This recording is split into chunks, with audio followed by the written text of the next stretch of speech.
Otra de las situaciones que se presenta es acerca de cómo hacer sus reportes de prácticas.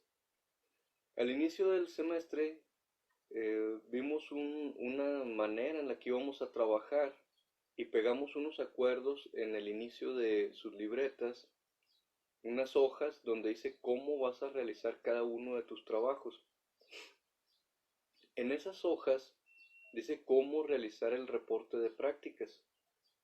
De todos modos, tengo aquí un ejemplo de una práctica que ya está calificada y eh, voy a explicarles así rápidamente lo que debe llevar. El reporte de la práctica debe de tener la portada. En esa portada debe aparecer el nombre de la materia, el nombre del docente, el grupo, la fecha en la que se entregó, los nombres de los integrantes del equipo, el nombre del equipo, y tiene que ser estrictamente en ese orden y tienen que ser estrictamente los datos que se le está pidiendo. Después de la portada debe venir el objetivo de la práctica. Si no tienen anotado por ahí en sus libretas el objetivo de alguna de las prácticas, mándenme un mensaje y les mando por WhatsApp o por Messenger el objetivo de la práctica. Dante Yair dice buenas tardes, profe. Buenas tardes, Dante. Y Alejandro Gómez, buenas tardes, profesor. Buenas tardes, Alejandro. Bien. Y Giovanni Macías, buenas tardes. Buenas tardes, Giovanni. Otro punto importante es que cada uno de los apartados del documento, aparte de que tiene que estar estrictamente en el lugar en el que va, tiene que estar marcado. Si alguien me anota por ahí una frase, pero no le pone que es el objetivo, entonces yo voy a considerar que tu práctica no tiene objetivo. Si haces tu investigación, pero no le pones marco teórico. Fernando, buenas tardes. Buenas tardes, Fernando.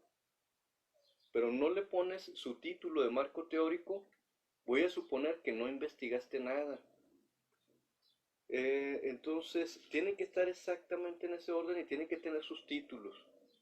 Ahora, después del objetivo, viene una lista de material y equipo, los cuales deben estar separados. Debo tener una lista de materiales y una lista de equipo. Es importante que vayan aprendiendo a diferenciar qué cosas son materiales y qué cosas son equipo. Pedro Luis, buenas tardes, profesor. Buenas tardes, Pedro. Y José Salazar, buenas tardes. Buenas tardes, José.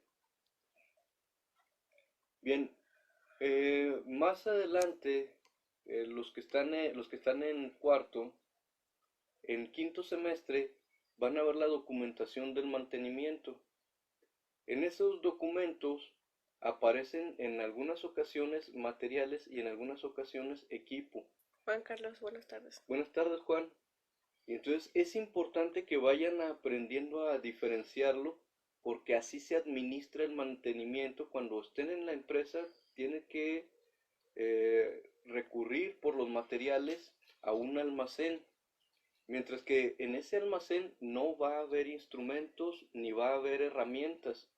El equipo, que son las herramientas y los instrumentos de medición o el equipo de protección personal, va a estar en otra parte de la empresa.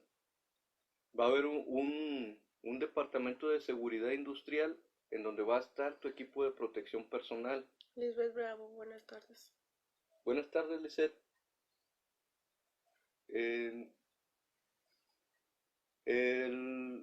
Los instrumentos y la herramienta va a estar en una caseta de mantenimiento o va a estar en un área de mantenimiento o va a estar bajo tu propio resguardo, pero no van a estar esas cosas en el almacén, mientras que si necesito tornillos, transistores, resistencias, tengo que ir a un almacén y entonces se van a administrar por separado y es importante que vayamos reconociendo qué cosas son los materiales, que son los consumibles, que puede ser estopa, aceite, tornillos, resistencias, que son cosas que ya no voy a recuperar después del mantenimiento. y el equipo, que son los instrumentos de medición, las herramientas y el equipo de protección personal, que ese no se queda en la máquina cuando me retiro después del mantenimiento, ese me lo llevo. En el marco teórico debe hacer una investigación acerca de los temas que vamos a ver en la práctica.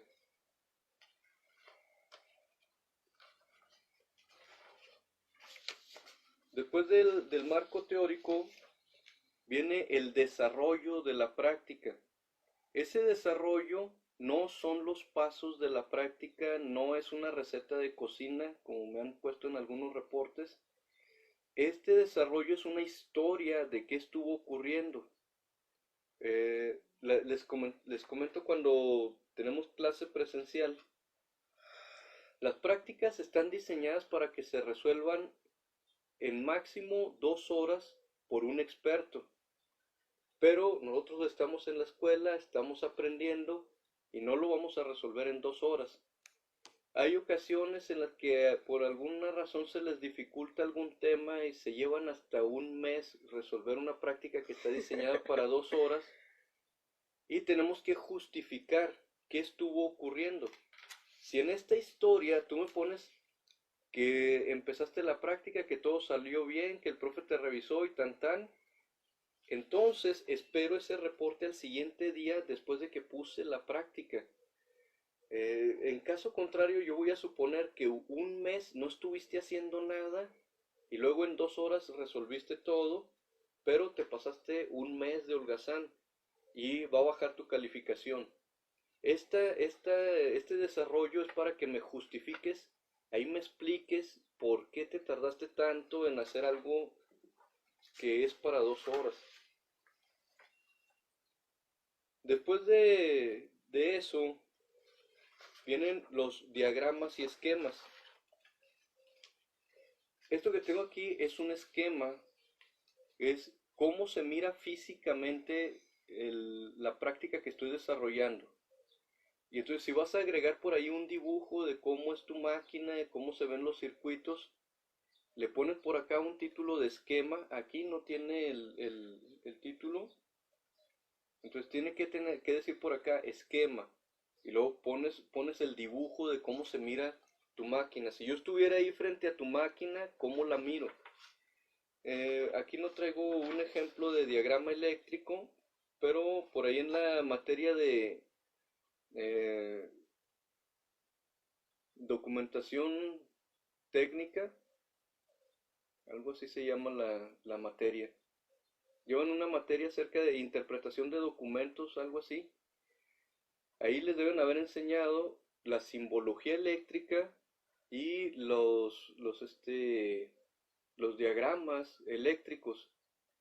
Y entonces, si vas a hacerme un diagrama de cómo funciona eléctricamente tu máquina, debes de utilizar la simbología correcta, debes hacer tu diagrama y acá arriba va a decir diagrama. Y finalmente, para los que estamos en algo programable, cuando estamos viendo algo, por ejemplo, de Pix o de Arduino, debes agregar también el código de tu programación. Y por acá arriba debe decir código o debe decir programa. Y eso es lo que va en diagramas y esquemas. Después de los diagramas y esquemas vienen las conclusiones. Concluir es finalizar. Si me pones la portada y enseguida las conclusiones, te voy a poner una I. No importa si después tus documentos vienen en otra posición. Si me cambias de orden la información, sobre todo las conclusiones, te voy a poner una I de calificación. Tiene que estar en el orden en el que se te pide. Cuando trabajes en la industria, vas a tener que respetar las normas ISO. Hay cierto orden en el que se tienen que poner los papeles, hay un lugar en donde deben estar esos papeles y todo eso se debe de respetar, o hay multas bastante fuertes para la empresa. Y desde ahorita tienen que ir acostumbrándose a respetar las normas. Te decía conclusión, es final, concluir es terminar.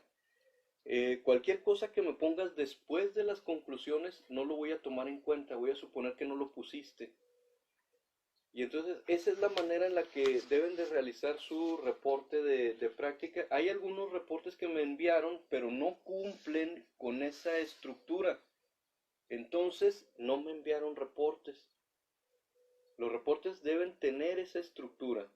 Si no, lo más que puedes aspirar es una I, que ya sabemos que es un 2 de calificación y a nadie nos conviene, ni a ti ni a mí.